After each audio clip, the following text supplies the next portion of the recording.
नमस्कार दोस्तों, आप सभी लोगों का हमारे इस प्लेटफॉर्म पे स्वागत है। ये हमारी कंप्यूटर क्लास होने वाली है। इसके पहले हम वीडियो 2-3 वीडियो बना चुके हैं कंप्यूटर के क्लास के बारे में।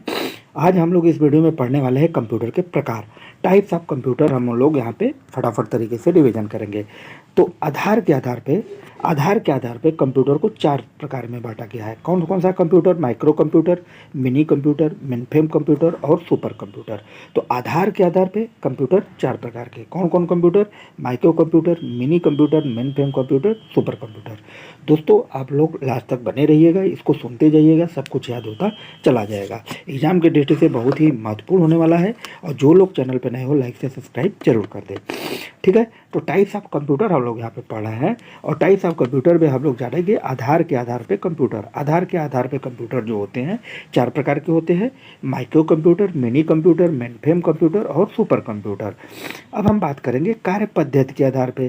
कार्य पद्धति के आधार पे कंप्यूटर कितने प्रकार के होते हैं? 3 प्रकार के। एनालॉग कंप्यूटर, डिजिटल कंप्यूटर और हाइब्रिड कंप्यूटर। अब हम बात करेंगे उद्देश्य के आधार पे। उद्देश्य के आधार पे कंप्यूटर 2 प्रकार के होते हैं। सामान्य उद्देश्य कंप्यूटर और विशेष उद्देश्य के लिए कोई कंप्यूटर बनाया गया हो, ठीक है। तो कंप्यूटर के प्रकार हम 3 प्रकार में बांटेंगे। आधार के आधार पे, कार्य पद्धति के आधार पे और उद्देश्य के आधार पे। तो आधार के आधार पे कंप्यूटर कितने प्रकार के? 4 कंप्यूटर प्रकार के।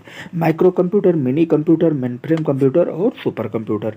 कार्य पद्धति के आधार पे कंप्यूटर कितने प्रकार के? 3 प्रकार के। एनालॉग कंप्यूटर, डिजिटल कंप्यूटर और हाइब्रिड कंप्यूटर। और उद्देश्य के आधार पे कंप्यूटर कितने प्रकार के? उद्देश्य के आधार पे कंप्यूटर 2 प्रकार के। एक होता है सामान्य उद्देश्य कंप्यूटर, एक होता है विशिष्ट उद्देश्य कंप्यूटर, ठीक है। अब इस सब के बारे में हम डिटेल से चर्चा करेंगे आगे। तो हम सबसे पहले पढ़ेंगे माइक्रो कंप्यूटर, ठीक है। माइक्रो कंप्यूटर क्या है? माइक्रो कंप्यूटर वह कंप्यूटर होते हैं जिसमें आराम से डेस्क पर रखा जा सकता है। छोटे कंप्यूटर का विकास जो है 1970 में माइक्रो प्रोसेसर के आविष्कार के साथ हुआ था, ठीक है। माइक्रो प्रोसेसर आने से सस्ते आकार में छोटे कंप्यूटर बनाना संभव हो गया। इन कंप्यूटर को पर्सनल कंप्यूटर भी कहा जाता है।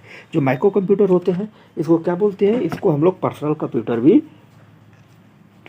बोलते हैं। माइक्रो कंप्यूटर में desktop computer, laptop computer, tablet, PC और वर्क स्टेशन सब आते हैं। क्लियर? अब हम बात करेंगे मिनी कंप्यूटर की। मिनी कंप्यूटर आकार में और क्षमता में माइक्रो कंप्यूटर से बड़े होते हैं। सबसे पहला मिनी कंप्यूटर जो है 1965 में तैयार किया गया। इसके आकार जो है किसी रेफ्रिजरेटर के बराबर था।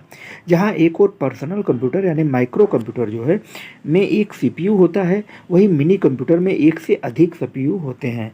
मिनी कंप्यूटर पर एक साथ एक से अधिक व्यक्ति कार्य भी कर सकते हैं। इसका उपयोग प्रायः छोटी मध्यम आकार की कंपनियां करती हैं। अब हम बात करेंगे मेनफ्रेम कंप्यूटर के बारे में। मेनफ्रेम कंप्यूटर आकार में क्या होते हैं? ये बहुत बड़ी होते हैं। बड़ी कंपनियों के केंद्रीय कंप्यूटर के रूप में मेनफ्रेम कंप्यूटर का प्रयोग होता है। एक नेटवर्क से कई कंप्यूटरों को आपस में जोड़ा जा सकता है। इसमें सैकड़ों यूजर्स जो हैं मेनफ्रेम कंप्यूटर में क्या कर सकते हैं? एक साथ कार्य कर सकते हैं। मेनफ्रेम कंप्यूटर में नोड डाट एजेंट्स एक सॉफ्टवेयर प्लेटफॉर्म का प्रयोग किया जाता है। क्लियर? अब हम बात करेंगे सुपर कंप्यूटर। सुपर कंप्यूटर अन्य सभी श्रेणी कंप्यूटर जैसे micro computer, mini computer, mainframe computer की तुलना में अत्यधिक बड़े, अधिक संग्रह क्षमता वाले और सबसे अधिक गति वाले होते हैं, ठीक है। तो जो सुपर कंप्यूटर क्या होता है कि यह सबसे अधिक इसकी संग्रहण क्षमता होती है, सबसे अधिक गति होती है और सबसे बड़े भी होते हैं। इनका आकार एक समान कमरे के बराबर होता है। सुपर कंप्यूटर का प्रयोग बड़े वैज्ञानिक शोध प्रयोगशालाओं में शोध कार्य होता है। 1998 में भारत में सीडेक द्वारा एक सुपर कंप्यूटर बनाया गया जिसका नाम क्या था? परम 1 के बाद 40। इसकी क्षमता 1 खरब गणना प्रति सेकेंड थी। अब भारत जो है विश्व के सुपर कंप्यूटर के क्षेत्र में नाम है, ठीक है। तो भारत का सबसे पहला सुपर कंप्यूटर कौन था? परम, ठीक है। अब हम बात करेंगे एनालॉग कंप्यूटर। एनालॉग कंप्यूटर उन कंप्यूटर को कहते हैं जो भौतिक मात्राओं जैसे कि तापमान अर्थात टेम्परेचर, दाब अर्थात प्रेशर, लंबाई अर्थात ऊंचाई, हाइट आदि को मापकर उनके परिणाम अंकों को व्यक्त कर सकते हैं। एनालॉग कंप्यूटर इंजीनियरिंग एवं विज्ञान क्षेत्र में यूज़ किए जाते हैं। जो एनालॉग कंप्यूटर है यह कहाँ इंजीनियरिंग और विज्ञान क्षेत्र में यूज़ किए जाते हैं। अब हम बात करेंगे डिजिटल कंप्यूटर। डिजिटल कंप्यूटर उन कंप्यूटर को कहते हैं जो अंकों की गणना कर सकते हैं। ये कंप्यूटर बाइनरी नंबर सिस्टम पर कार्य करते हैं। इनका उपयोग बिजनेस को चलाने में किया जा सकता है। ठीक, अब हम बात करेंगे हाइब्रिड कंप्यूटर।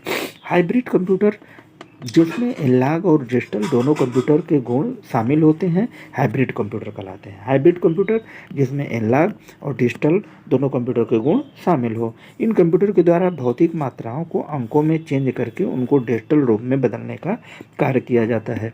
अब हम बात देखेंगे सामान्य उद्देश्य कंप्यूटर। ऐसे कंप्यूटर जो अनेक प्रकार के काम करने की क्षमता रखते हैं उसे क्या कहते हैं, सामान्य उद्देश्य कंप्यूटर। ठीक है, जैसे ऑफिस से संबंधित वर्ड डॉक्यूमेंट को तैयार किए गए काम, डेटाबेस में संबंधित काम आदि, उन कंप्यूटर को सामान्य उपयोगी उद्देश्य कंप्यूटर कहा जाता है। क्लियर। अब हम देखेंगे कंप्यूटर के उपयोग अनुप्रयोग। तो कंप्यूटर निम्न क्षेत्रों में प्रयोग किया जाता है। कहाँ कहाँ, सुरक्षा के क्षेत्र में, उद्योग के क्षेत्र में, शिक्षा के क्षेत्र में, मनोरंजन के क्षेत्र में, इंटरनेट के क्षेत्र में, बैंकों में, शोध कार्यों में, चिकित्सा के क्षेत्र में, प्रशासन के क्षेत्र में, वाणिज्य क्षेत्र में, ज्योतिष के क्षेत्र में, यात्रा में, डेटा प्रोसेसिंग में और संचार के क्षेत्र में इस सब में कंप्यूटर का उपयोग किया जाता है। क्लियर। आई होप, मुझे उम्मीद है कि ये छोटी सी वीडियो एक टॉपिक आप लोगों को अच्छी तरीके से समझ में आया होगा। यदि अच्छा लगे तो लाइक से सब्सक्राइब करना ना भूलिएगा। मिलेंगे फिर नेक्स्ट वीडियो में अगले टॉपिक के साथ। तब तक